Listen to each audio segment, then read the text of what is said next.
All right, joining us now, member of the Kyiv Territorial Defense, Vladimir Klitschko. He's a former professional boxer, and his brother, Vitaly Klitschko, is the mayor of Kyiv. Thank you very much for joining us. First of all, given these very, very high-profile visits to Kyiv, is there a sense that Kyiv is out of the woods, or is there a worry that there could be another Russian assault? What are you hearing?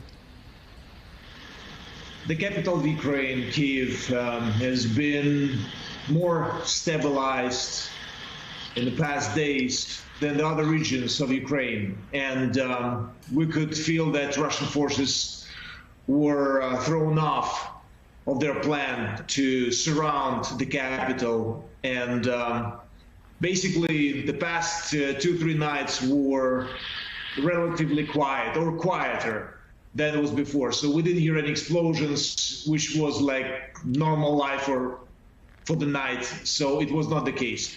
Life is coming back in the capital, and we could see that people are coming back to the city. Mr. Klitschko, here in America, we see the pictures of the devastation, the destruction, the slaughtering of Ukrainian citizens by the Russian army. But they are only pictures for people in America.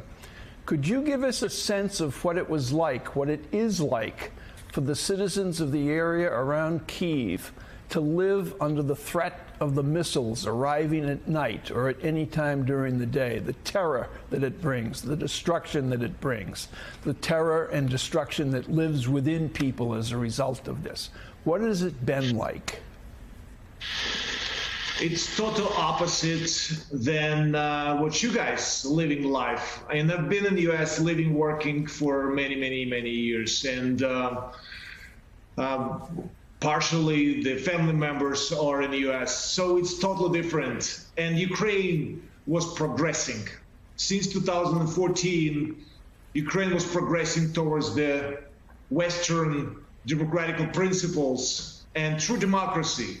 So we were very creative with everything what we've done, and we built our country. But now it's all been destroyed, and it's continuing to be destroyed. Infrastructure is getting destroyed. Life is getting destroyed. This is genocide.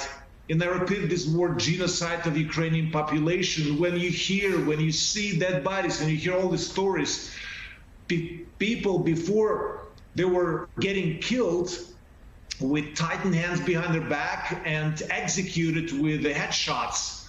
They've been tortured before, raped before. You've seen cases where children were observing how their parents being shot and killed, or they've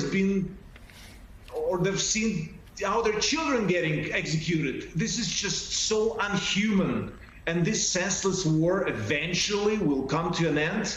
And every crime, and this is war crime, every crime, behind every crime there are people with names, and they must face justice. In international court, they must face justice. In this digital world, in this modern world, you cannot hide facts anymore. And there are plenty of them. And it's not just the satellite cities as Bucha, Gostomel, Ivankiv, Borodyanka. Just look what is happening in Mariupol in the south.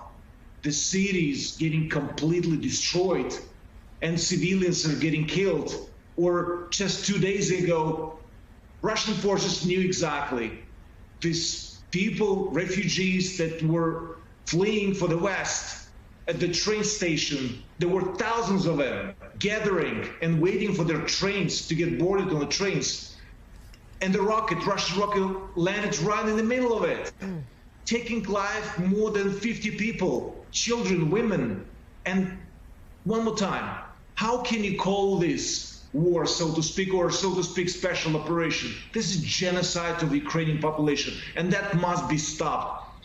We definitely need help from our allies and partners of the free world. We need to receive it now.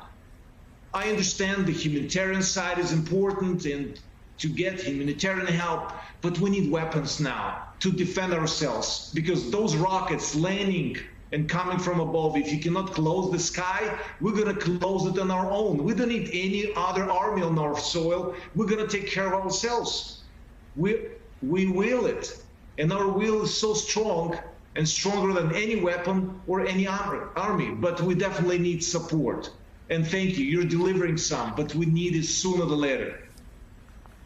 All right, member of the Kyiv Territorial Defense, Vladimir Klitschko, thank you so much for coming on the show today. We'll hopefully talk to you soon. Hey, thanks so much for watching our YouTube channel. You can follow up on today's top stories and breaking news, or catch up on your favorite MSNBC shows all in one place. Download the NBC News app today.